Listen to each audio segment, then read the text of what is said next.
Good morning, everyone.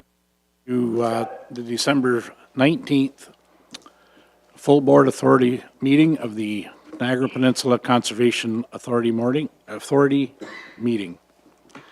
It is now 10:05. I'll call this meeting to order. And if I could have Member Taddison read the land acknowledgement, please. Land acknowledgement. The Niagara Peninsula watershed is situated within the traditional territory of the Haudenosaunee, Adirondack, and the Anishinaabe, including the Mississaugas of the Credit, many of whom continue to live and work here today. This territory is covered. Is that me? This territory is covered by the Upper Canada Treaties and is within the land protected by the Dish with One Spoon Wampum Agreement. Today, the watershed is home to many First Nations, Métis, and Inuit peoples. At the NPCA, we strive to further our commitment to shared stewardship of natural resources and deep appreciation of Indigenous culture and the history in the watershed in small ways every day. Thank you, Member Taddison. I'll now ask the clerk for a roll call. Vice Chair Beatty. Member Clark. Member Cridland. Member Foster. Present. Member Grant. Okay. Member O'Neill. Member Seaborn. Present.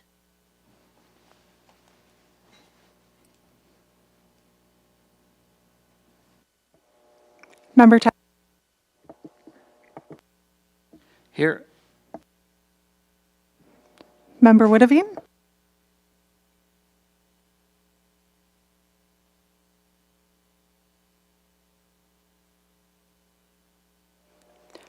Member Woodavine.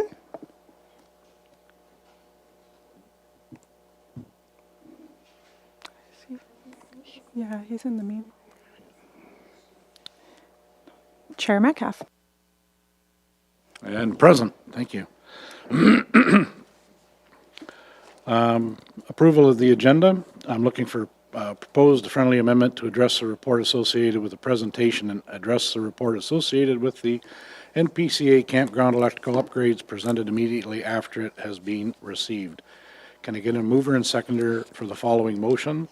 That the agenda for the full authority board meeting held December 19th, 2025 be amended as addressed item 9.1 immediately following 6.2. Can I get a mover and seconder for that? Moved by Vice Chair Beatty, seconded by Member Seaborn. Thank you. All those in favor?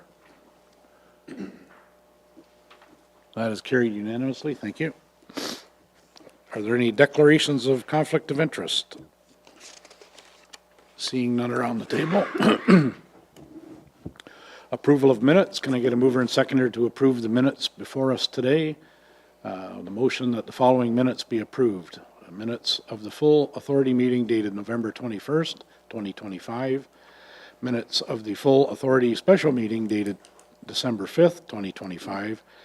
Closed session meeting minutes of the full authority meeting dated November 21st, 2025. Can I get a mover and seconder for that, please? Moved by Member Cridland, second by Member Taddison. All those in favor? That is carried. Thank you. We'll go right into the chair's update. Good morning, everyone, and thank you for joining us today as we prepare for the holidays and wrap up 2025. I'd like to thank each and every one of you around this table for the contributions this year. It has been a year full of great strides, and it has been an honor to serve as chair in advance of the NPCA's priorities. A significant marker of the holidays that I look forward to at this time is Women Chant Solstice Concert, which I attended last night at Balls Falls. I'd like to thank Sharon Pfeiffer and staff who support the foundation and success of a wonderful event that brings our community together. I was there last night. They never seem to disappoint. They do a tremendous job. If you've never seen, or I guess never, it's not seeing, it's experiencing the women chant. It's just something totally pretty indescribable. So, and of course, while the winter transition, we transition into the winter season, assigned to slow down, reflect, and rest. Staff have been diligently working to spread the message endorsed by our board regarding the province's proposed changes to the conservation authorities. CAO Lee Yates and I have attended multiple engagement sessions, and along with the Vice Chair Beatty, we have been connecting with our partners at Conservation Ontario to amplify our voices. At this time, I'd like to turn over to CAO Lee Yates to provide an update from the CAO. Thank you, Chair, and good morning, board members. I'd like to thank our staff, board members, and municipal partners who've supported the NPCA in providing comments and concerns to the province related to the Ontario Provincial Conservation Agency and the proposed regional consolidation of Ontario's 36 conservation authorities into 7. Since the Board of Directors special meeting on December 5th, I had the opportunity to delegate to the town of Niagara-on-the-Lake, Niagara Region, Town of Lincoln, and Town of Pelham.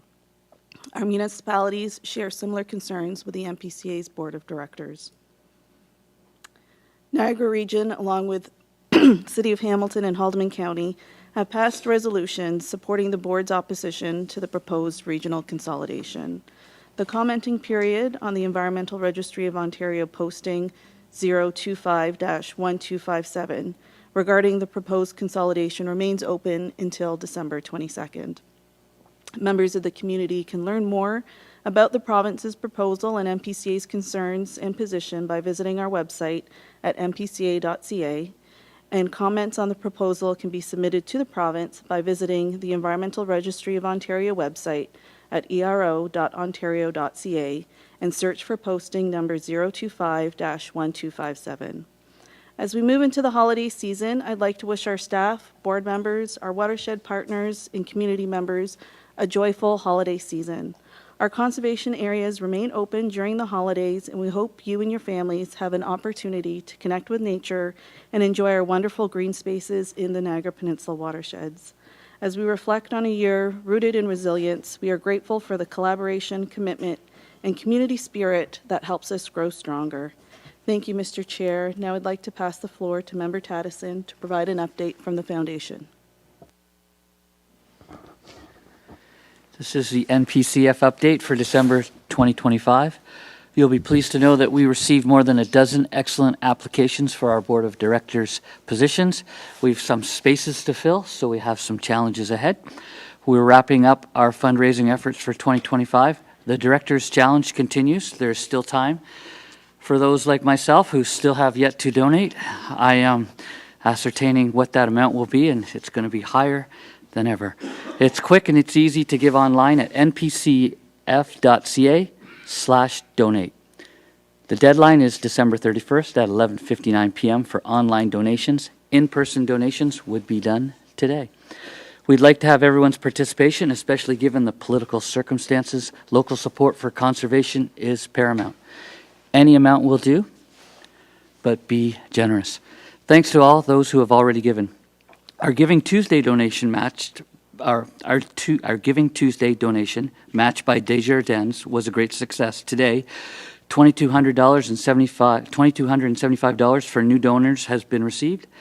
Add to that the $5,431 from NPCA board members and staff, and we have surpassed $5,000 donation from Desjardins.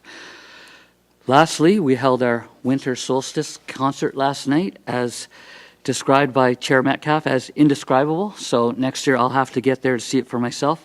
Besides Chair Metcalf, Member Cridlin and CAO Yates were there. It was a wonderful way to welcome the new season and usher in a time of rest. We have some exciting plans for 2026, but for now, we truly wish all of you a wonderful holiday break at this time. Thank you.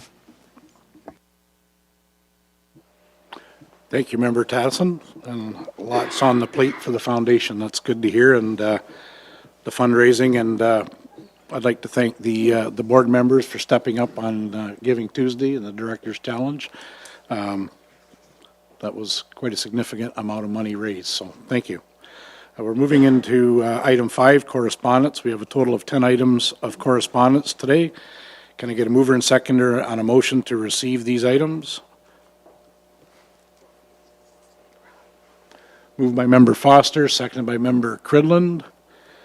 On the motion that the following correspondence items be received.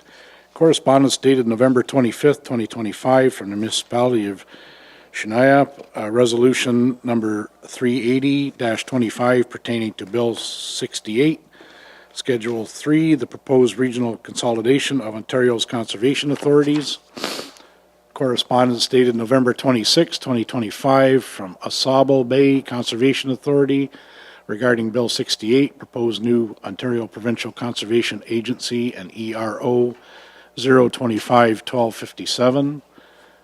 Correspondence dated November 27, 2025 from Catfish Creek Conservation Authority regarding Resolution Bill 68 and ERO posting 025-1257.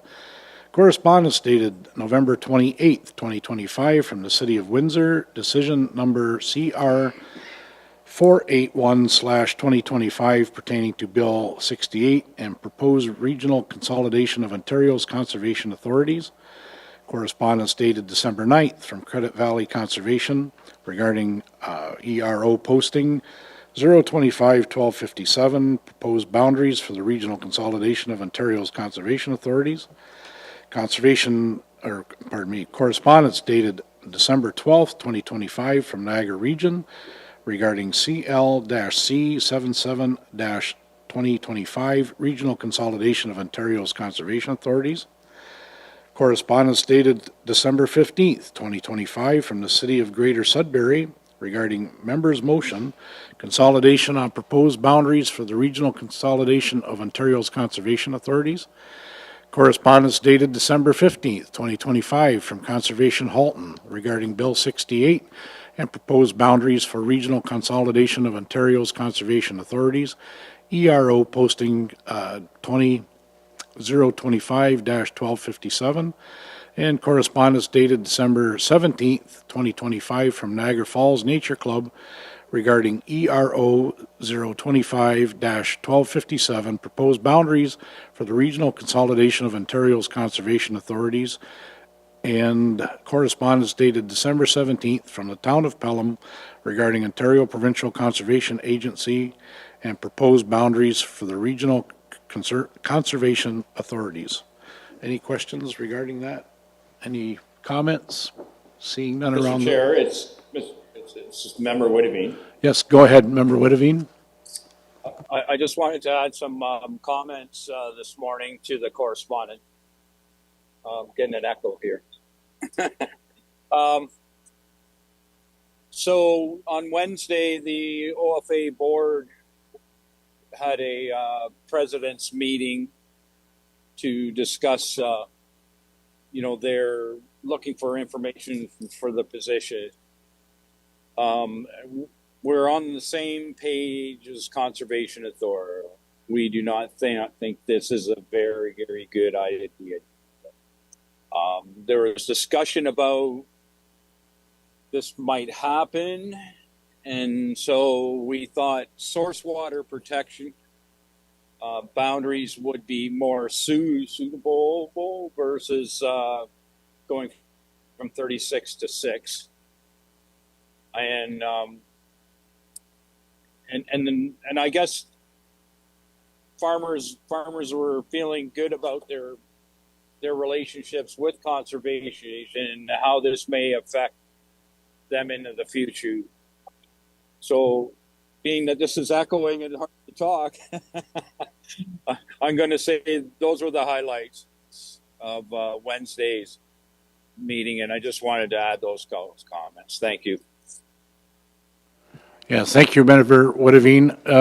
Is OMAFRA submitting any type of correspondence to the ERO? No, this was the Ontario Federation of Agriculture. We do not know. That's I guess that's their business to put comments for it. Okay, thank you very much. So we have a motion on the floor. All in favor of receiving the correspondence?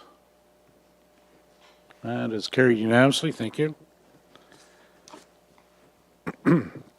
So you have some presentations this morning, and item 6, TPM Content Development Grant, Conservation Areas and Ecotourism. I will invite Supervisor Communications and Public Relations, Erica Navarro, and Marketing and Engagement Coordinator, Joanna Bodini, to the podium to begin their presentation.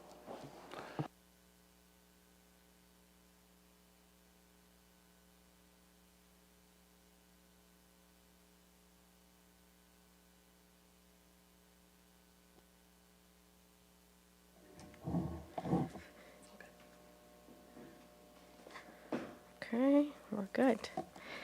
Okay, good morning, everyone. Board of Directors, NPCA directors and staff, and those joining in the gallery. My name is Erica Navarro. I'm the Supervisor of Communications and PR, and joining me today is also my colleague, Joanna Bodini, Coordinator of Marketing and Engagement. Thank you for the opportunity to share this presentation with you today. As we head into the holidays, we wanted to take a moment to highlight a project completed this summer in support of NPCA's strategic plan. This presentation is meant to be engaging and celebratory, and we hope that you will enjoy it. Oh, jeez.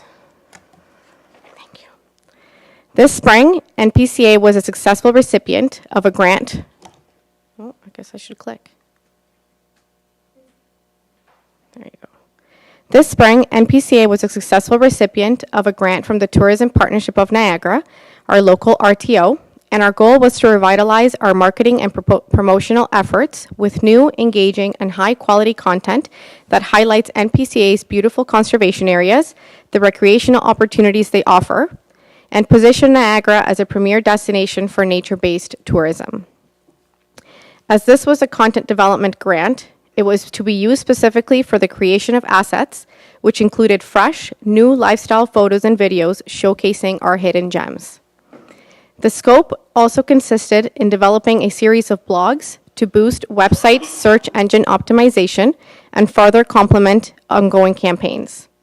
Using these assets, our team also ran an integrated digital advertising campaign throughout summer and fall, which we will share more highlights on in later slides, as well as a paid and organic social media campaign on Facebook, X, and Instagram.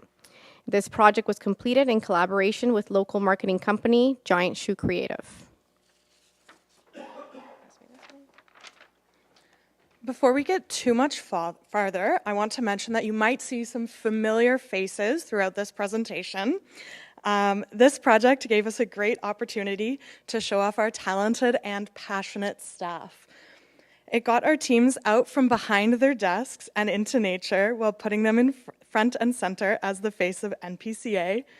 Yes, that is me on screen. Not only did this help manage costs, but it also demonstrates that NPCA is more than just an organization. Our staff are proud ambassadors, eager to show off the beautiful spaces in nature that we have the privilege to care for and protect. Using assets captured from our visits to NPCA parks, our marketing partner, Giant Shoe, created this short video highlighting some of our beautiful conservation areas. We're pleased to share it with you today.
That's the Wainfleet wetlands.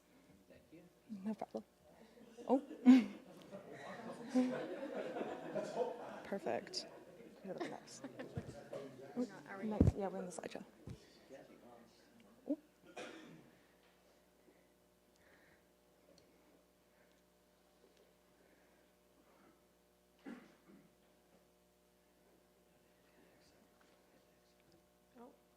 Yeah. Yeah, perfect. We selected 8 parks to focus on for asset development based on a few key considerations. All are located within the Niagara region and are free to access, keeping the focus on the many conservation areas that community members can enjoy at no cost. Because much of our marketing efforts typically center on the 4 active conservation areas, Balls Falls, Chippewa, Long Beach, and Binbrook, we saw this as an opportunity to strengthen the lifestyle photos, videos, and overall visual storytelling for these more passive parks. So first was Beamer Memorial, where we were able to capture bird watching at the lookout tower, a unique spot for viewing the hawk migration every spring. It's an escarpment property. It's also a geosite and a geohike, which is a unique feature of many of our NPCA conservation areas. And it connects to the Bruce Trail. This was a great opportunity to expand our photo gallery just in time for the management plan at Beamer Memorial. Next was Cave Springs, which has great cultural and historical significance, including the wonderful Margaret Reed, where we explored ice caves. It's an escarpment property, it's a benchlands area, and it also connects to the Bruce Trail. Next was Louth, where we captured waterfalls, again the Niagara Escarpment, and the beautiful 16-Mile Creek Valley. And next was Morgan's Point, which is a waterfront property on Lake Erie. It features unique rock formations, fossils, glacial evidence, a pollinator garden, and a boardwalk. And these photos were taken on the same day that we celebrated the 100th anniversary of Morgan's Point this summer. Next was Mud Lake, which is home to lots of restoration projects. It's a great spot for bird watching, and it has lots of unique ecology. St. John's, which is great for fishing. It's a small wildlife hotspot. We also have a wheelchair and stroller accessible trail that goes around the pond, and accessible fishing pier. And next, Wainfleet Wetlands, which is a historic quarry and clay pit. It's a great location for seeing wildlife, including birds, fish, turtles, snakes, and it also has lots of fossils and cool geological formations. And last was Woodend, which is, again, an escarpment property and connects to the Bruce Trail and was an observation point during the War of 1812.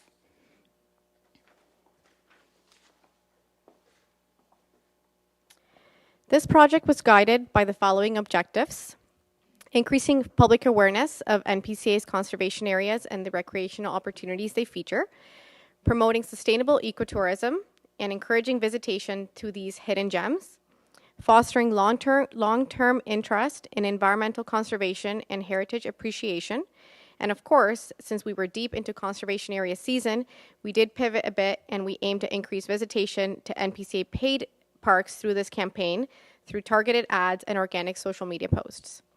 These objectives stem from several goals within NPCA strategic plan, specifically 3.4, which is promoting the watershed as a destination of choice for adventure, culture, and ecological tourism. These objectives not only influenced how the assets were created, but also how we put them to work. Using these beautiful new assets, the Giant Shoe team created a digital ad campaign to run on Google and Meta, which is Facebook and Instagram. The campaign focused on a fun twist to what would normally be negative phrases, such as hit the road, get lost, and take a hike. These phrases were reimagined into a new way to encourage people to find themselves somewhere new and rediscover Niagara. Running from August to October, these ads generated over 1 million impressions and a click-through rate of 3%, which is in line with industry standards. The tourism sector in Niagara is highly competitive, with Niagara Falls, wineries, and numerous recreational opportunities dominating the market. Despite these challenges, the campaign achieved high impact on a modest budget through strategic planning and focused effort. To complement the portion of the project funded by the Tourism Partnership of Niagara, we ran a secondary campaign that featured our paid parks, showcasing the active recreation and unique amenities offered at these beautiful locations. Another part of the campaign was an online blog component, strategically published aligning with seasonal activities, picnicking in the summer, and haunted history in the fall. These blogs all featured conservation areas that are free to access, showing there is so much to explore with NPCA. This portion of the campaign allowed us to focus on marketing functions we hadn't always had the capacity for, one of them being search engine optimization of our website. SEO is a long-term process, and it takes time to see results. Niagara is also home to many beautiful green spaces, parks, and recreational opportunities, which means the online competition is high. Through this work, we continue to see improvements, consistently appearing on the first page of search results for hiking, picnics, and nature exploration in Niagara. This strengthens our website's visibility and positions NPCA as a trusted go-to resource for these topics. Lastly, we want to highlight some of the great organic content that we shared on our channels throughout the campaign. This was our best performing post by a wide margin, with 820 reactions, 58 comments, and 373 shares. This post reached over 125,000 people. The wind phone is at Balls Falls Conservation Area and was a project in collaboration with Hospice Niagara. The comments were filled with people sharing how they were pleasantly surprised by the phone during their visit at Balls Falls, sharing stories about loved ones that they have lost, and inviting friends and family to visit the wind phone together. As part of the campaign's goals to increase visitation to paid parks, we chose to highlight our partnership program with local municipality libraries. 12 local libraries hold Nature Plus passes for individuals to use at one of NPCA's paid parks. This program is a great way for individuals and families who wouldn't have the chance to explore one of these parks. Each blog post was accompanied by a post on our social media channels that gave a sneak peek into the blog topic and encouraged individuals to go and read the blog. This concludes our presentation. We'd like to thank the Tourism Partnership of Niagara, and thank you again for this opportunity. And we can take any questions. Thank you, Erica and Joanne. Are there any questions for our para-presenters this morning? I noticed that was a dial-up phone, so the newer generations, they didn't have a problem operating it, or it was okay. It sounds like it worked out all right, so we overcome that issue, so thanks very much. Seeing no questions, so can I get a mover and seconder to receive the presentation? Moved by Vice Chair Beatty, second by Member... I'll second, Chair. Oh, thank you, Member Witteveen, seconded by Member Witteveen. So the motion that the TPN Content Development Grant Conservation Areas and Ecotourism presentation be received. All in favor? And that is carried unanimously. Thank you. Our next presentation is campground electrical upgrades. We have a project principal, Francisco Agusi from Petunium Engineering, Inc., joining us today to present the electrical servicing master plans for Long Beach and Chippewa Creek. Francesco, the floor is yours, and I hope I didn't mess the last name up too badly. Oh, sorry. Adam Christie, introduce Francesco. Thank you. Thank you, Chair. As the board may recall, at the November board meeting, staff presented the campground and operating strategy, which was endorsed by the board of directors. The strategy highlighted the significant rise in camping popularity across Ontario and the corresponding increase in demand at NPCA zone campgrounds. A key finding from the strategy was the importance of electrical servicing. Campsites with electrical servicing consistently outperformed non-service sites, and utilization data showed that access to power is a major driver in visitor demand. Based on this, the strategy recommended upgrading all campsites to 30 amp service. To advance this recommendation, the NPCA initiated the Campground Electrical Upgrades Project, which is supported by both the presentation we're about to hear and a detailed report. The project includes 4 major components. The first being an electrical audit, which included a comprehensive review of the existing electrical infrastructure at both campgrounds, a Hydro One servicing to both parks, an assessment of current hydro capacity, and the requirements and capacity to increase that hydro. Number 3 is the campsite electrical upgrades themselves. So this focuses on the upgrading the individual campsites within the park. And then lastly, the project included renewable energy options, an exploration of renewable energy systems to reduce operating costs, enhance system resiliency, and support NPCA sustainability objectives. So at this time, I'd like to turn the presentation over to Francisco Aguichi from Pertium Engineering, who will walk us through in greater detail. Thank you, Adam. And thank you, everybody. Pleasure to be here today to present this to you. I'll skip ahead to our first phase of the project, which was our electrical audit. The electrical audit was conducted as a visual inspection and assessment of the site's electrical equipment and infrastructure. The purpose of the audit is to evaluate the condition of the existing systems, identify any deficiencies or risks, and determine whether the infrastructure is adequate for current and future operational needs. The audit also outlines any corrective actions or improvements that may be required to ensure safety, reliability, and compliance.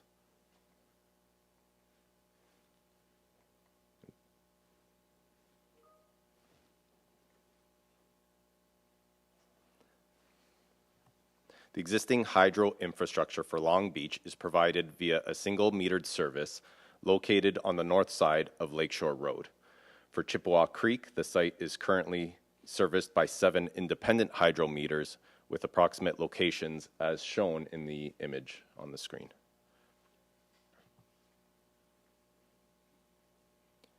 The majority of the loads for both parks are from the campsites themselves. Chippewa Creek is host to 156 total sites, of which 111 are serviced, with a mix of 15 and 30 amp sites.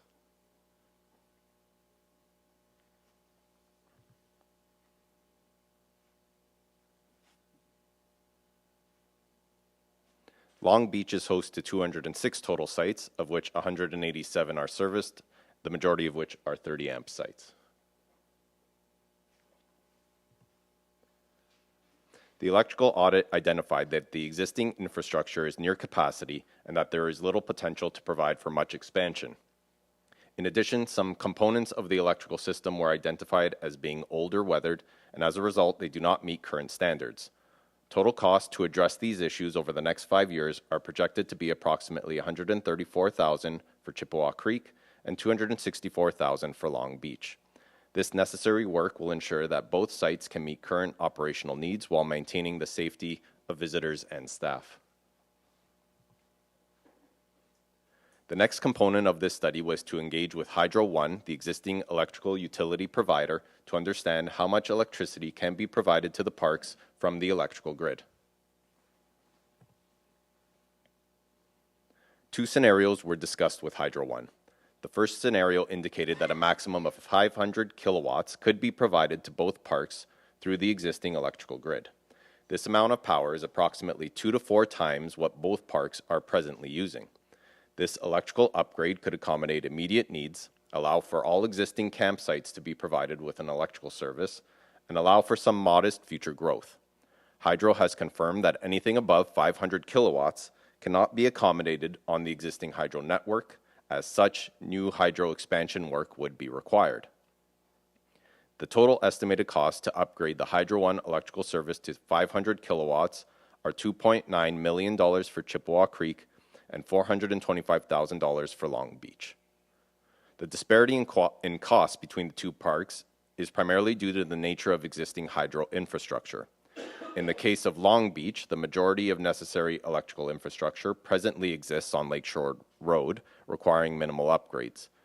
However, the electrical infrastructure required to service Chippewa Creek would require extensive overhaul and would require an extension of the existing line from approximately 1.5 kilometers away on Regional Road 45, which would include new hydro poles as well as cabling. The second scenario proposed an electrical service of 1,500 kilowatts provided to both parks. An electrical service of this size would provide for practically unlimited power usage and expansion potential for both parks. The total estimated cost to upgrade the Hydro 1 electrical service to 1,500 kilowatts are $11.7 million for Chippewa Creek and $6.4 million for Long Beach.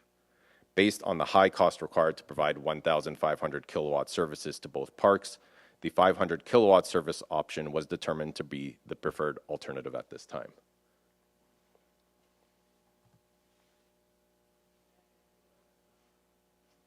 NPCA campgrounds currently offer 3 categories of sites: non-serviced, that is no water or hydro, primarily used for tent camping; 15 amp service, which is suitable for basic camping setups such as lights, phone chargers, small appliances, but not recommended for RVs with air conditioning or higher electrical demand; and 30 amp site services, which are designed for mid-sized RVs supporting 1 air conditioner, a microwave, and other small appliances.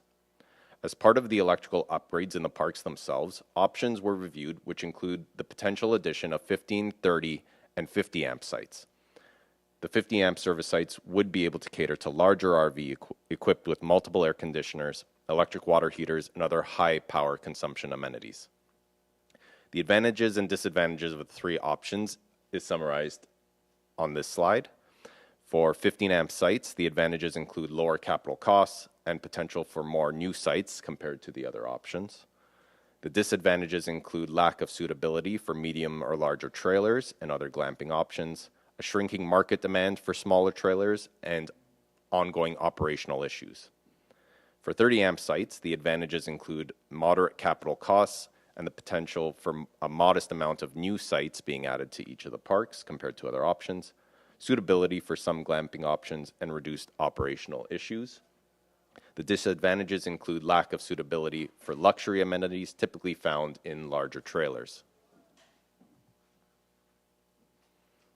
For 50 amp sites, the advantages include suitability to service all trailers and most glamping options and reduced operational issues. The disadvantages include greater capital cost, fewer new service sites, reconfiguration of existing sites in order to fit the larger trailers, and misalignment overall with the NPCA's vision of type of customer experience as well as sustainability initiatives.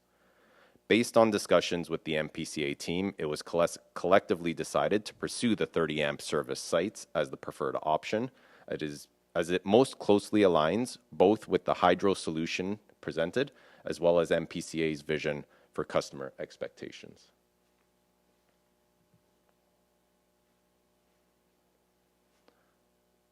The following slides will illustrate what a 500 kilowatt hydro service equipped with 30 amp camping sites looks like for both parks. As you'll recall, this was the existing condition for the Chippewa Creek site, which included 111 service sites. A 500 kilowatt hydro upgrade translates to 50 existing 15 amp sites upgraded to 30 amp, 45 non-service sites upgraded to 30 amp, and the addition of 23 new 30 amp sites, as well as a new comfort station. This is a 61% increase in service sites and includes replacing all existing 15 amp services with 30 amp. The cost to achieve 179 total 30 amp sites is estimated to be $4.7 million. The existing conditions for Long Beach included 187, I did not switch slides, I apologize. Maybe I'll leave that for a second so everyone can see it.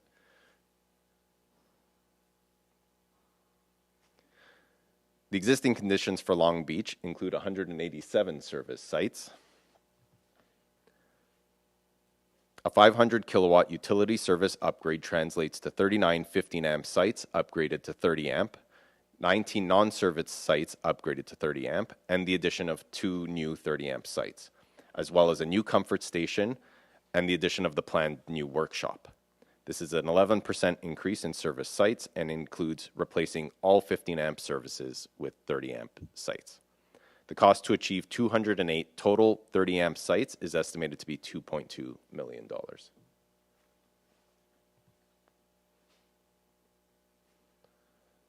The following is a summary of the hydro and NPCA-owned infrastructure upgrade costs for each site.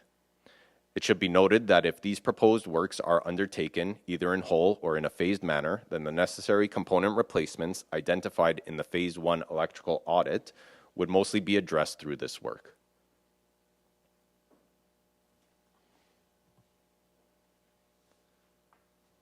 The integration of renewable energy systems at both campgrounds was also evaluated in order to reduce operational costs, improve resiliency, and align with sustainability objectives.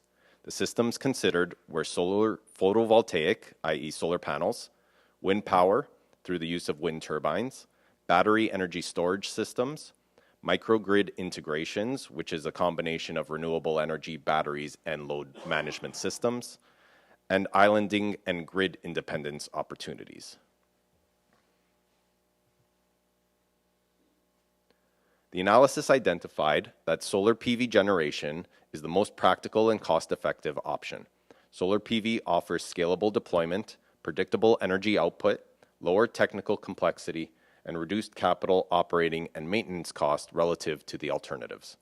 The addition of solar PV also introduces resiliency to the parks, allowing for the potential of electricity available during grid outage situations. Under the current regulatory framework, excess solar generation can be exported to the electrical grid in exchange for credits under Hydro One's net metering program. These credits accumulate throughout the year and are applied to offset consumption charges, up to a maximum of reducing the annual electricity bill to $0. Beyond that point, no additional credits or payments are issued. Because the parks operate seasonally, solar PV aligns particularly well with this structure. The system can generate surplus energy during the off-season, banking credits that offset electricity use during the peak season. This eliminates the need to size the system for peak loads or rely on battery storage, while still delivering meaningful reductions in annual operating costs. It is important to note that through such a configuration, the addition of solar PV does not impact the 500 kilowatt hydro capacity in any way. It simply offsets the annual hydro bills. The estimated cost to provide a large enough solar PV system to generate enough credits to bring the completely upgraded Chippewa Creek and Long Beach annual hydro bills down to approximately $0 are $3 million per site. It's noted that both parks have adequate space unencumbered by sensitive natural heritage features to construct the solar PV assembly. Based on preliminary discussions with the NPCA team, potential areas where a solar array could be located at each park is shown in the images on the slides above. A natural heritage assessment is required to be completed to evaluate suitability.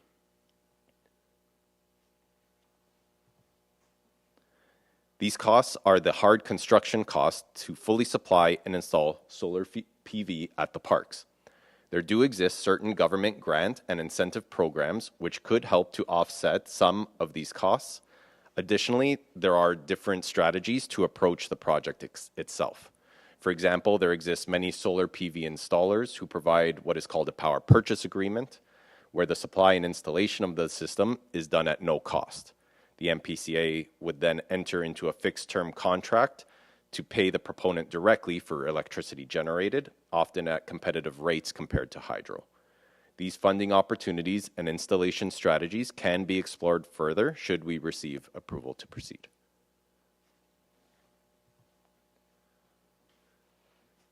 Detailed engineering design of the on-site Long Beach and Chippewa Creek electrical servicing upgrades are proposed to begin after the Board of Directors approves the preferred servicing option.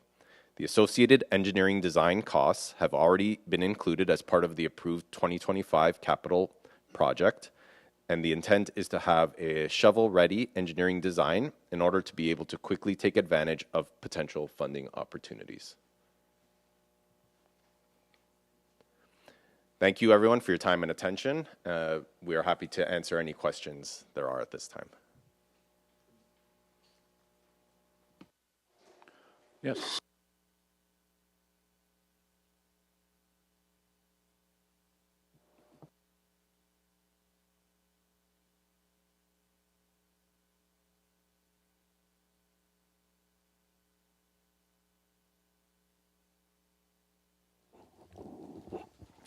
Both parks have a large number of seasonal campers.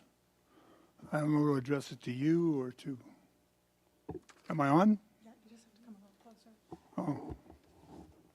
Hi. Okay. Where was it? The seasonal campers, have they been consulted? Because what is it, 70% of the sites right now are seasonal? Can you give me a number on that off the top of your head?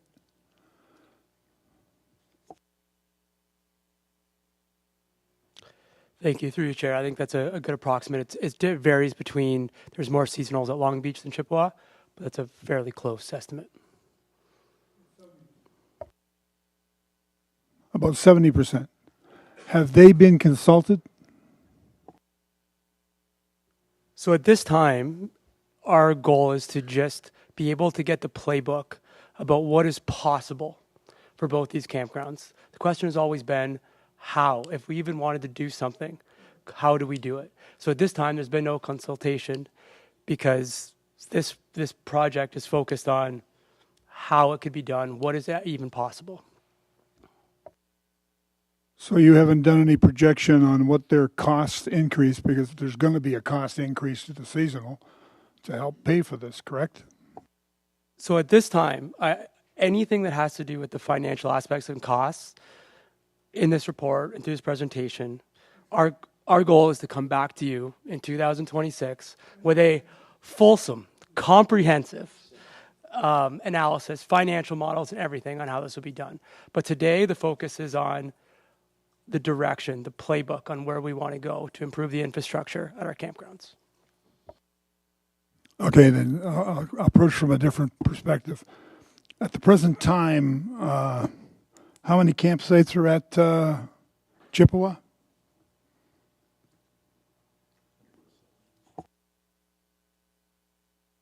I believe it's through your chair, I believe it's 179.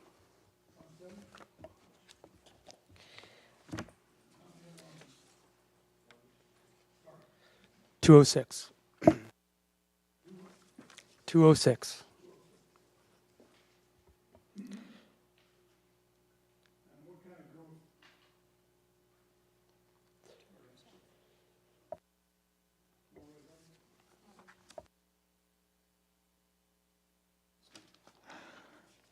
We'll get it synced, Adam. We'll get it synced. Chippewa would then be able to expand to how many?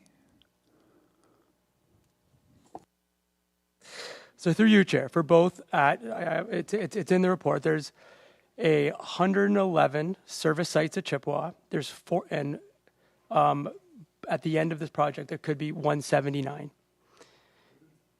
And for Long Beach, there's 187, which we turned into 208.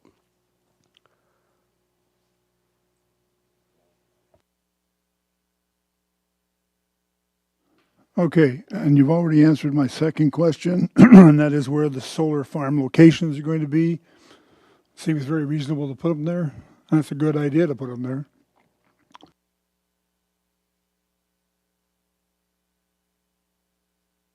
My next question you can't answer because I was going to ask you for a present revenue generated from these two sites, and then ask you the projected revenue sites.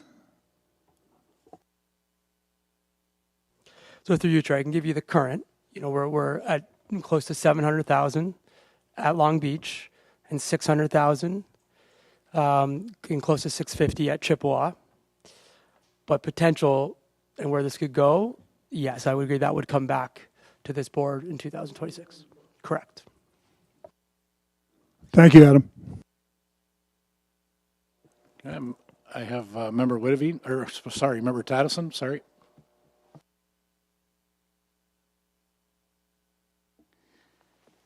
Just a question in terms of, similar question as Member Beatty. Does this mean that tenting experiences will be gone, or is it they're just going to cost more because we're servicing those lots? Thank you. Through you, Chair. It's a really good question. So we assure, like through our financial, when we do our analysis in 2026, keeping a number of non-service tent sites are probably still something we want to continue to do. We've been through our operating analysis strategy that the utilization rates are substantially lower, but that doesn't mean there's nobody. So I think there is a portion that we still want to remain.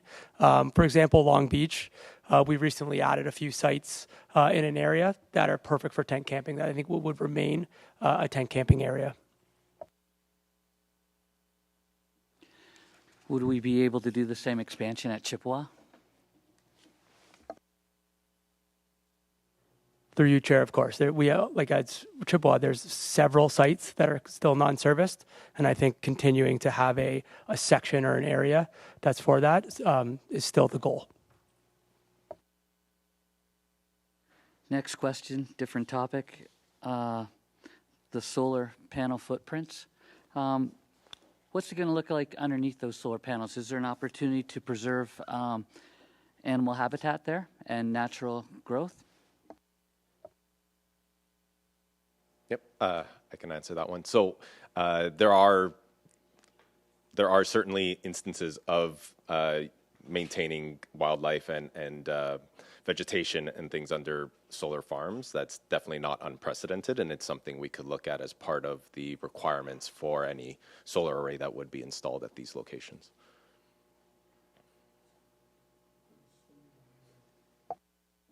Would there also be opportunities for like multi-use trails around that as well to extend, the camping experience so that people could journey through those areas? Maybe, probably. Yeah, thanks. Through your Chair. Member Tyson, there's already several of those multi-use trails that are in that area, including some enhanced trails that we were fortunate enough to take our staff on at a staff day this year at Long Beach itself. So it's something we're always working on. Thanks. No more questions? Mr. Chair, can I? It's Member Whitavine, but we got to get rid of this echo.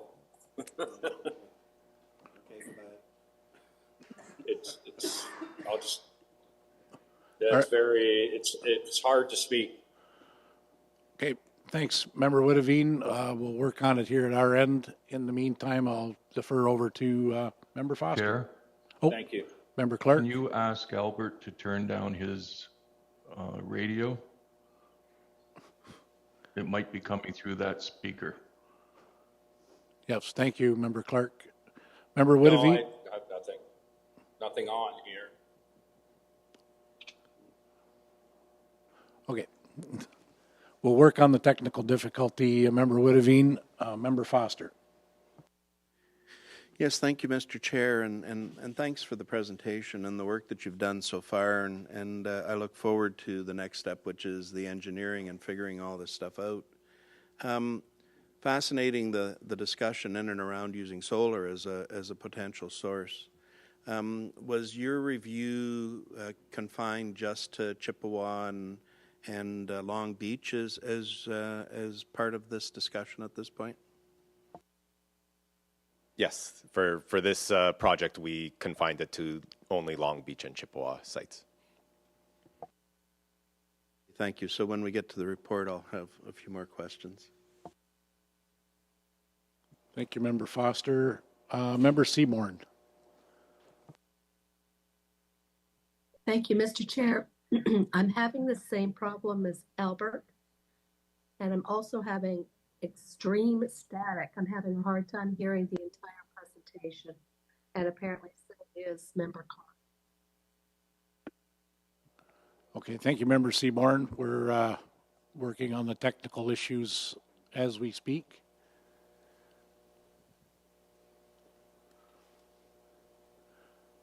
And I'll turn the chair over to Member Cridlin.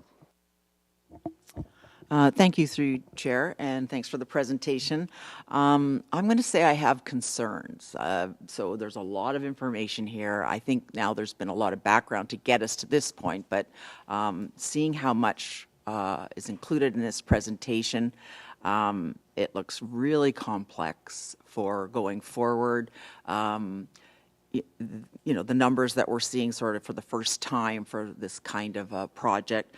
Having said that, I know the NPCA has enormous success on its capital projects. We've seen evidence of that. So you've talked about it being phased. Is it too early to be talking what would be some approaches to phasing this in? So I don't have any expertise in the electrical area, but can we just do the solar piece and leave everything else aside? Can we just do one park and leave everything else aside? Like taking it all on at once seems like there's a lot of risk for a camp season, let's say. So that's one area. Those are some areas of concern. And then if we talk about the solar, one of these properties is on the lake, as obviously the staff experts know. So was wind ruled out easily and it ended up being solar, or is wind better for one site and maybe solar for the other site? So again, just a lot of concerns, and perhaps you could speak to a couple of those. Thank you. Why don't you do the solar wind one, and I'll do the phased. Yep, so I'll speak to some of the questions on solar and wind. So in talking about wind at Long Beach, I would say, so we did look at wind, and there is feasibility for wind, I would say even at both sites, not just at Long Beach. The major thing that drew us away from wind was the larger costs. Wind was looking like it was going to be a lot higher. As well, the benefit for wind in terms of the kind of credits and the output you could get for the kind of buyback was a little more prohibitive. I think there were some concerns raised by the team in terms of aesthetic and how that would look. So that also played into some of the early decisions. So I think to summarize is to say I think wind is a feasible option, and if it was something that the group wanted to revisit in more detail and wanted to pursue, I think there's a potential for it, but solar does look to be the simpler. And then, sorry, your other question on the solar was around, I think, like deployment or I guess Adam will talk about the phasing of projects, but what I will just say maybe before he gets into that is that all of these kind of solutions can be independent of one another. So the two parks could be independent. The solar versus the hydro upgrades could be independent. There's nothing necessarily locking them all together. Yeah, thanks, Francisco, and through you, Chair. I completely agree. In the report, we adamantly say that everything, most will be phased. One, we can't have interruption to our parks, so there's no way we could upgrade all of the sites in a fall and spring season before the new start of it. So most likely, our recommendation in the next phase of this, when we come, will be a phase where it could be 5 sites a year, 10, like very modest as we grow. So anything within the park will have to be phased and will be phased. Getting the hydro upgrade to each park cannot be phased. That's a one-time shot that we have to done. So, but again, this will be part of the full analysis that we come back to you in 2026 that has a complete cost analysis, game plan, funding models on how to tackle all of these phases.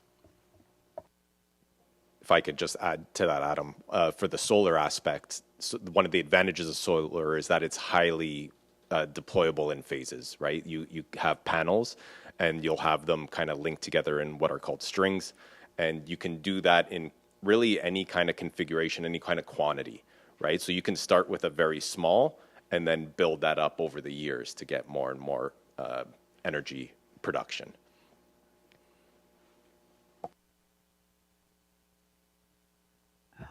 Thank you.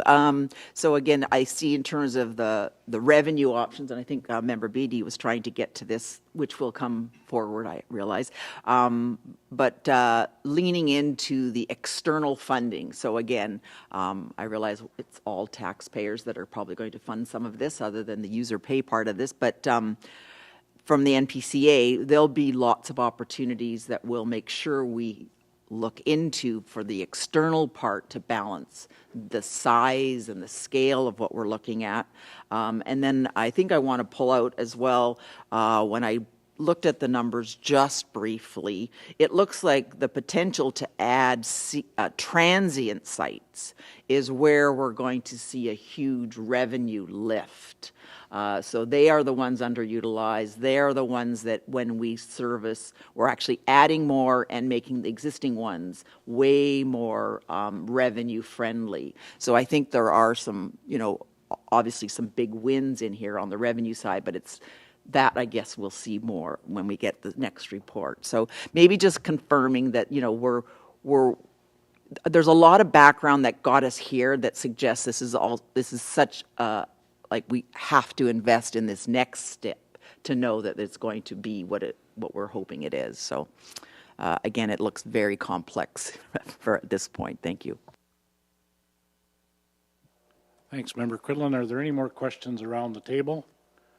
All right, seeing none at this time. Yes, Member Whitavine, are we, can you hear me? Yes, Member Whitavine. Okay, good. I'm not hearing an echo, and that's great. I think it's a great project and like to, bring these campsites up to speed. My first question would be at the beginning of the presentation, talked about the cost to bring in the service from Ontario Hydro. And I just wondered if there was any opportunity to negotiate with them, being that we're going to have, we'll say, hypothetically higher use, that would help offset the capital costs of them bringing the needed service to our sites versus us paying to improve their system. And I guess my second comment would be is I think we should look at implementing this and just amortizing it. And we already know there's an opportunity of $1.3 million worth of revenue that we have, and possibly it would be greater we've proven that revenue would be greater. So I think a business plan, so even if we generate $2 million and the project's $10 or $12 million, could we look at building the entire system and then amortizing it based on, we'll say, a return on investment? I think it's something that we should look at versus doing this over 5 years. To me, is if it's known that we have all this capacity available, that means more people will be attracted to us versus adding 50 sites a year or 30 sites a year. And I think it's something that I think we need to look at, creating a little separate business plan and a return on investment in a project like this. If the demand is there, we're seeing provincial direction as to stay local, come to Niagara, all these other, provincial directives that are promoting people to stay. I think if we take 5 years, we may miss that opportunity to pay for a large part of this system. So I'm just kind of making comments, and I know that, I think our group should come back and with those type of scenarios so that we can look at them and make a good decision. So I just wanted to add those comments this morning, Mr. Chair, and thank you for your indulgence. Thank you, Member Whitavine. Just while So the static and the echo are gone on your end. Member Seaborn, how about you? Member Clark? Okay, so whatever it was seems to be fixed. So I'm going to defer over to Lise Gagnon to answer the financial questions. Thank you, Chair. So our next phase, when we come back to the board, there will be some detailed financial planning.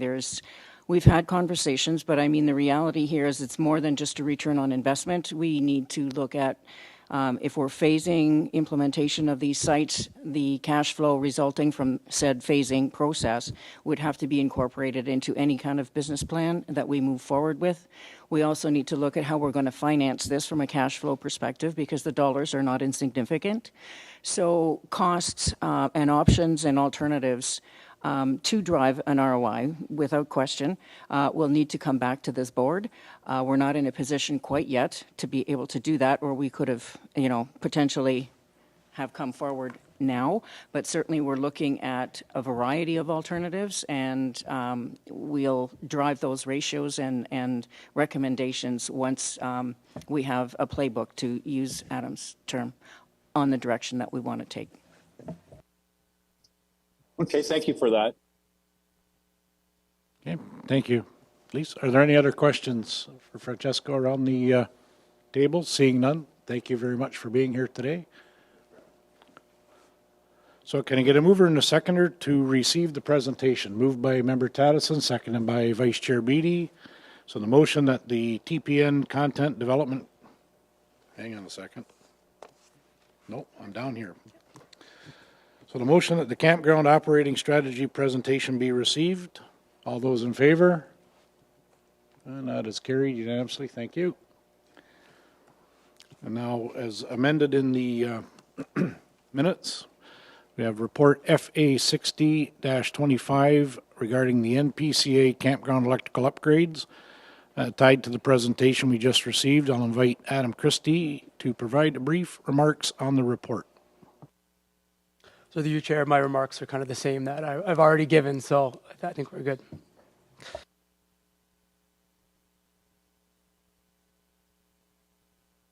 All right, so are there any questions for Mr. Christie while we're... Gotta move in second first. Oh, I'm sorry. So, And I'll move. okay, so we'll move that, and seconded by Member Tattison. Thank you. And then I'll ask questions. Now we have some questions. Member Foster. You got to get that procedural stuff down. I mean, yeah. So I generally like where we're going with this. I think it's I think it's a good way moving forward within everything that we're trying to do as a group. Mr. Tattison's down there. He's waiting for the but. So there's a couple of issues in and around this. As much as I like solar within areas, the particular spot that you're choosing at Long Beach has long been a recreational area, and now it seems to have gone into disrepair, and I'm not particularly happy with our decisions to do that down there. There are other options with some of the properties that we have, certainly to say the least.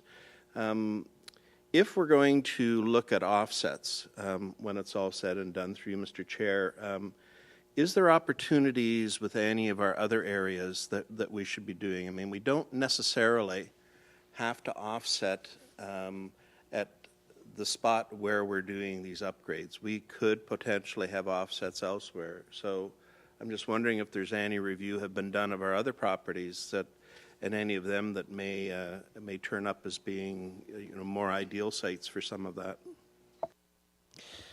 Thank you, and through you, Chair. We have not explored those areas specifically at our other parks at this time. This is the first project of that we explored this area, but a feasibility study looking at other conservation areas that also could be suitable is something we could certainly do in the future. Okay, thank you. And through you, Mr. Chair. So second part to this, I just want the clarification. So this year we have a modest budget that we're looking to do the engineering studies, correct? So through you, Chair, the the engineering drawings are already included in a pre-approved capital project in 2025. So it's just going to carry over, but it's already done.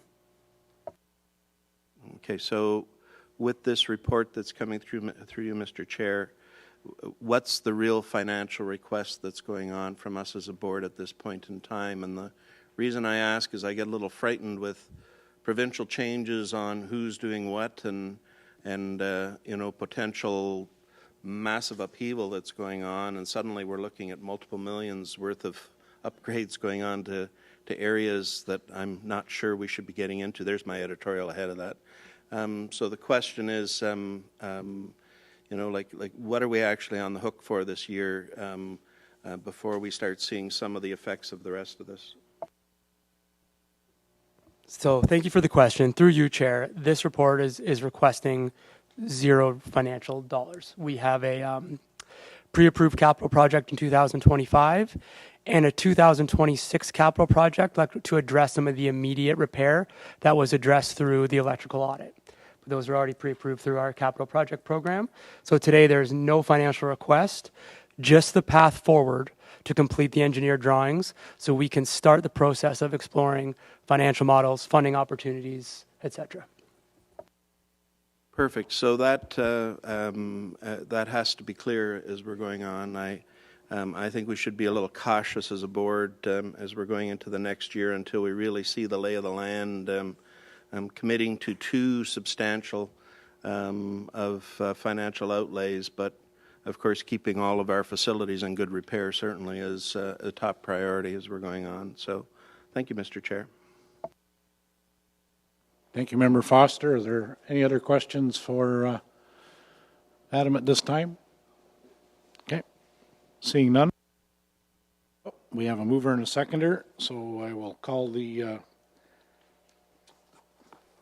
read the motion that the campground operating strategy presentation be received, that report FA 60-2025 regarding NPCA campground electrical upgrades be received, and that staff be directed to proceed with engineering drawings for 500 kilowatt electrical capacity upgrades at Chippewa Creek Conservation Area and Long Beach Conservation Area, and that the staff be directed to proceed with engineering drawings to upgrade campsites to 30 amp services at Chippewa Creek Conservation Area and Long Beach Conservation Area, and that staff will be directed to proceed with generating detailed business cases, phasing plans, and financial models to undertake the proposed works required to increase hydro, servicing capacity upgrades at Chippewa Creek Conservation Area and Long Beach Conservation Area, and that staff be directed to proceed with generating detailed business cases, phasing plans, and financial models to undertake the proposed works required to upgrade campsites to 30 amp services at Chippewa Creek Conservation Area and Long Beach Conservation Area, and that staff be directed to identify and pursue funding opportunities to implement the recommended renewable energy systems, and that staff report back on a proposed works, phasing plans, and financial models for board consideration on or before July 24th, 2026. All those in favor? And that is carried unanimously. Thank you. Moving over to consent items before us today, can I get a mover and seconder to receive item 8.1? Moved by I'll move, Mr. Chair. Moved by Member Witteveen, seconded by Member Seaborn. Thank you. And Steve Miller is going to present. Oh, okay. At this time, I'll call Steve Miller to the podium.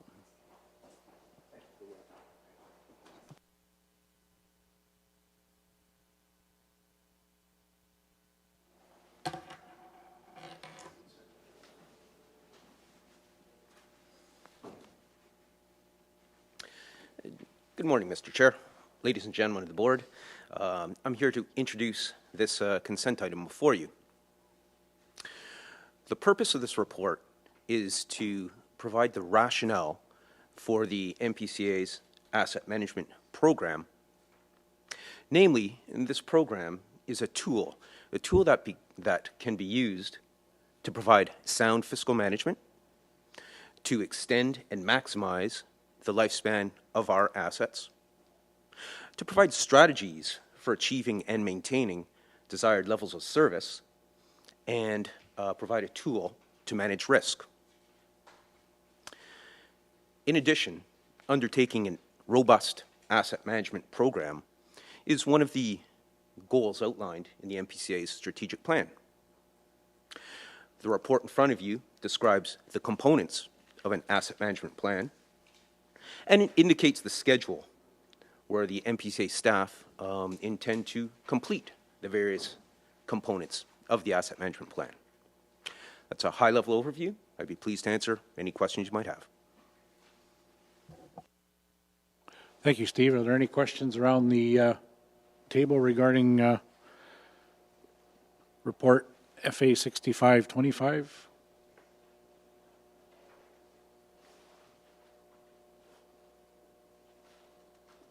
Oh, seeing none? Okay, thank you, Steve. And I'll call the vote. All those in favor? And that is carried unanimously. Thank you. Move on to item 9, discussion items. Report 9.2, report FA 63-25 regarding agreement of services between the Corporation of the City of Thorold and the Niagara Peninsula Conservation Authority. We have a proposed agreement before us today that was approved at Thorold's City Council meeting on December 9th, 2025. Are there any questions regarding the report or service level agreement?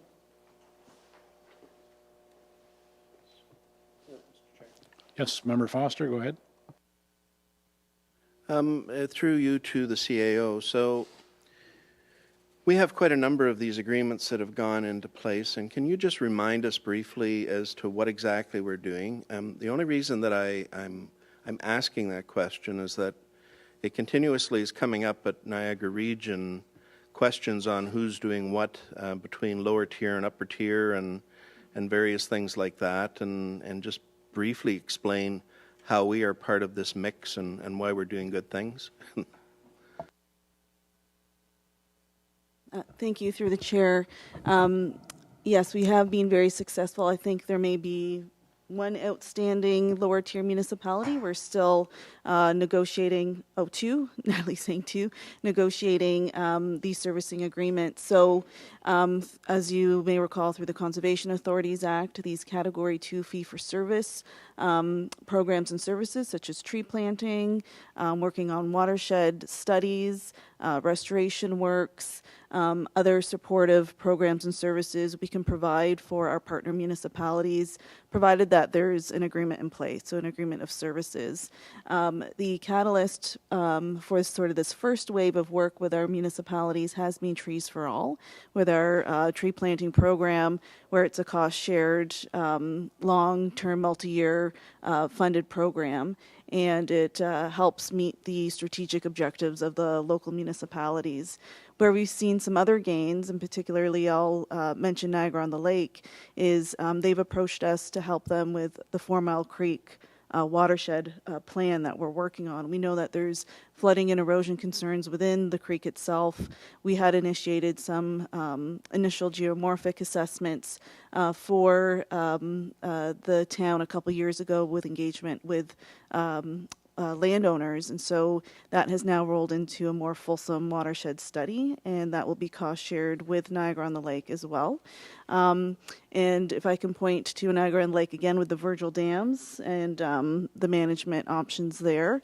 So I would say what has started with most municipalities as the Tree for All with planting cost shared projects, there are now sort of those rippling opportunities to look at other services. But if it would serve the board and help them in the new year, we can definitely bring an information report where we identify what projects we're working on currently with the lower tiers. And we do have some of those shared services with the upper tiers. For example, some monitoring projects with Hamilton, and in Haldeman there is the Rural Water Quality Program that we haven't been able to take full advantage of yet, but there's those opportunities. So we can summarize that in an information report in the new year.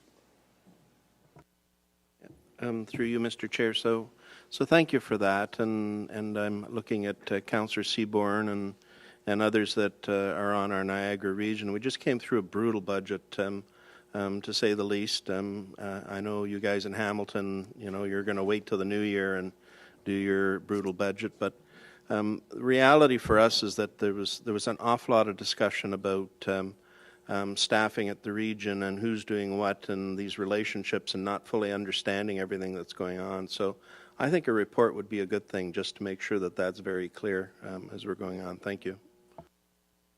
Thank you, Member Foster. Are there any more comments on the report? Did I get a mover and seconder already? I did. No. Oh, so I need a mover and seconder to receive this report. Moved by Member Cridlin, second by Member Tattison.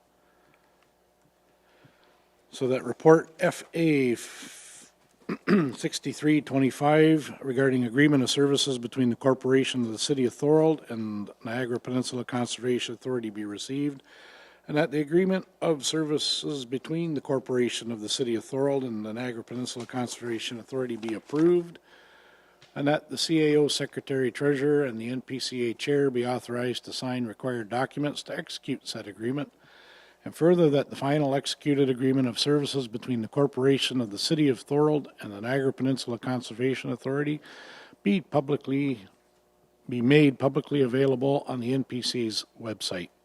All those in favor? And that is carried. Thank you. So we have Report FA 62-25, Agreement of Services between the Corporation of the City of Niagara Falls and Niagara Peninsula Conservation Authority. This service agreement has already been authorized through delegated authority at the City of Niagara Falls. Are there any questions regarding this report? Seeing none, can I get a mover and seconder for the motion recommended within the report? Moved by Member Foster, seconded by Member Tattison. So the motion that report FA 62-25 Agreement of Services between the Corporation of the City of Niagara Falls and the Niagara Peninsula Conservation Authority be received, and that the agreement of services between the Corporation of the City of Niagara Falls and the Niagara Peninsula Conservation Authority be approved, and that the CAO Secretary Treasurer and the NPCA Chair be authorized to sign required documents to execute said agreement, and further that the final executed agreement of services between the Corporation of the City of Niagara Falls and the Niagara Peninsula Conservation Authority be made publicly available on the NPCA's website. All those in favor? That is carried unanimously. Thank you. Section 9.4, and we have report FA 66-25 regarding the 2026 fee schedule. Up next, we have our collective cumulative 2026 fee schedule for consideration. I'll invite Director Gagnon to provide a brief overview. Lise? Thank you, Chair Metcalf. So this is a routine report that comes to the board annually to approve the following fiscal year's fees. The fees are reviewed annually with the budget process as well.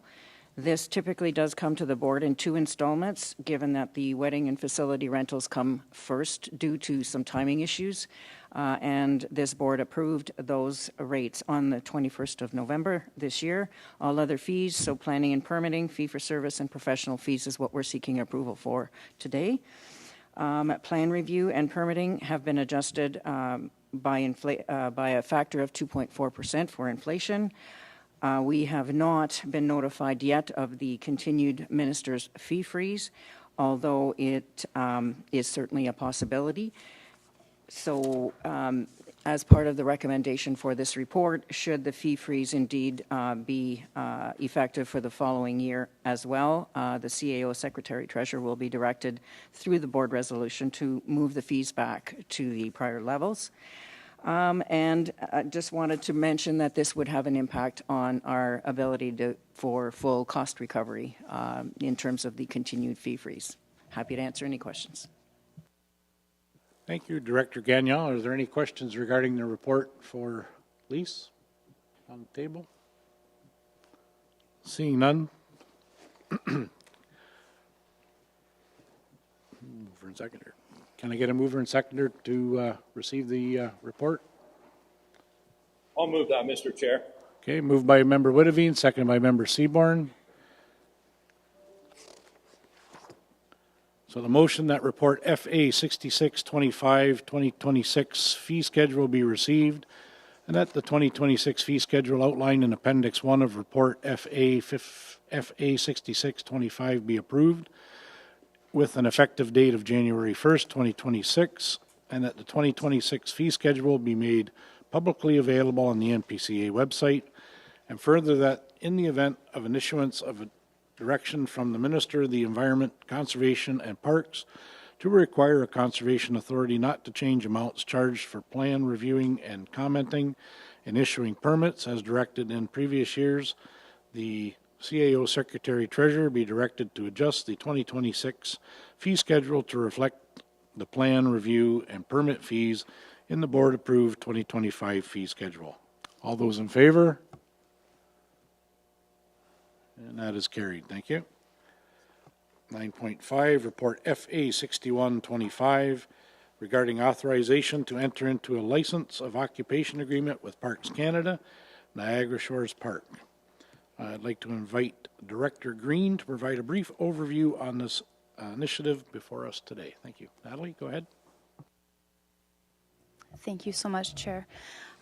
Through you, this report, as you mentioned, is to authorize the execution of a license of occupation agreement between Parks Canada and NPCA, which will allow us to undertake key activities within a 14-hectare forested parcel of land called Niagara Shores Park.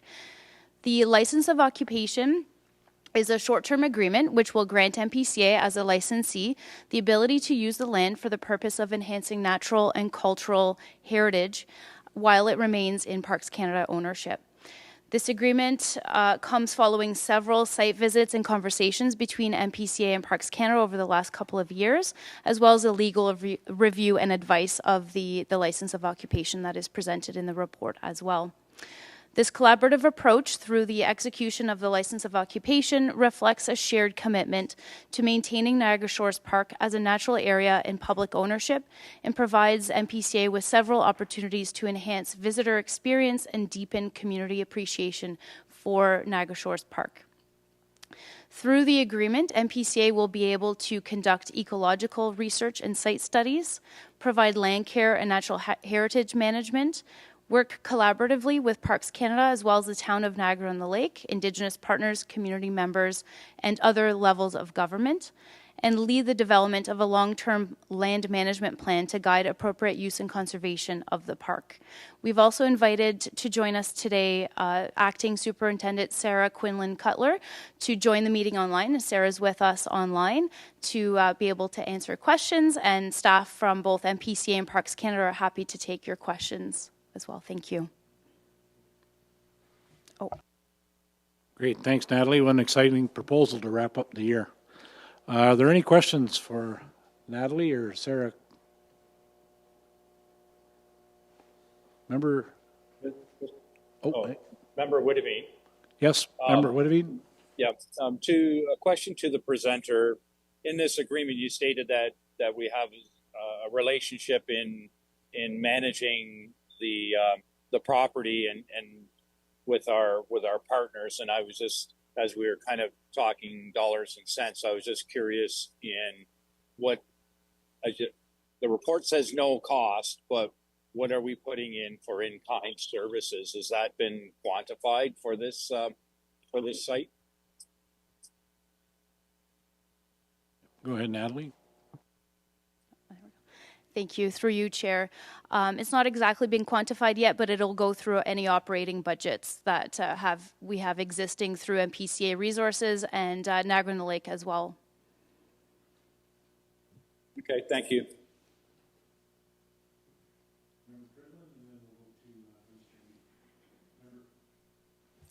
Member Cridlin, and then Vice. Thank you, through you, Chair. And if I've missed this in the document, I apologize. Another financial question. Is this park free for everybody right now, and would that be changing? Thank you.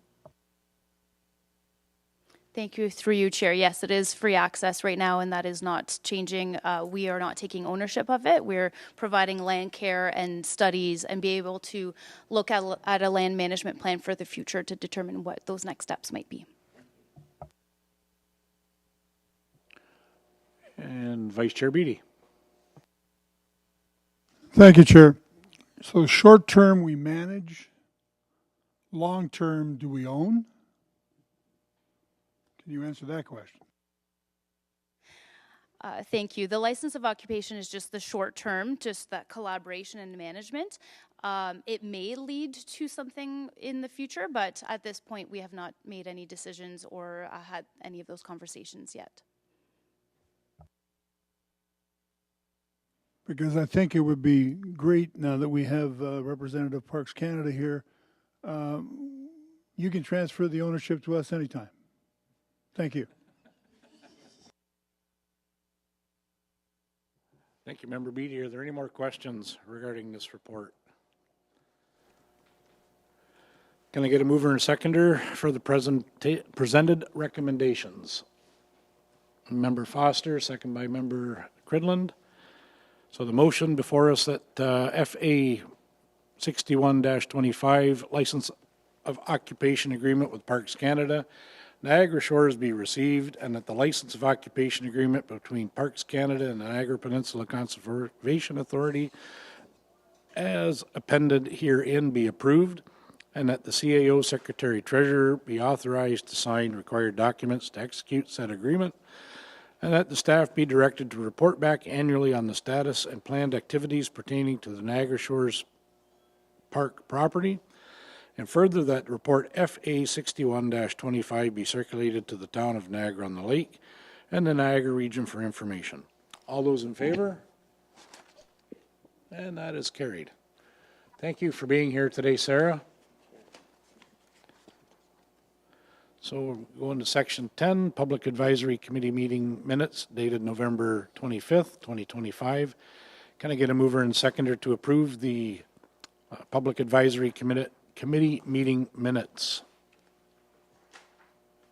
Moved by Member Tattison, seconded by Member Vice Chair Beatty. I didn't hear you before. So all those in favor that the Public Advisory Committee meeting minutes dated November 25th be approved. I just called all in favor, so we'll retroactively take that vote. Motions, there are no notices of motion, or motions, there are, does anyone have a notice of motion they'd like to be presented today? New business, I'm sorry, nope, new business. Does anyone have new business that they'd like to bring forward? We're not coming back after closed, right? No. Okay, so we're going Not in. to open session, I think I put that in there. Pardon me? Not to, not to the live stream. Right, so we're going into closed session now. Yeah. All right. So at this time, we'll be going into closed session. So I'd like to thank everyone for joining us this morning online and wishing you all the best in the holiday season and a prosperous new year. So we'll be joining us back here in February, I guess. Yes. All right. So I need a mover and seconder to go into closed session. Moved by Member Tattison, seconded by Vice Chair Beatty. All those in favor? That is carried. We'll be now moving into closed session at 11:40.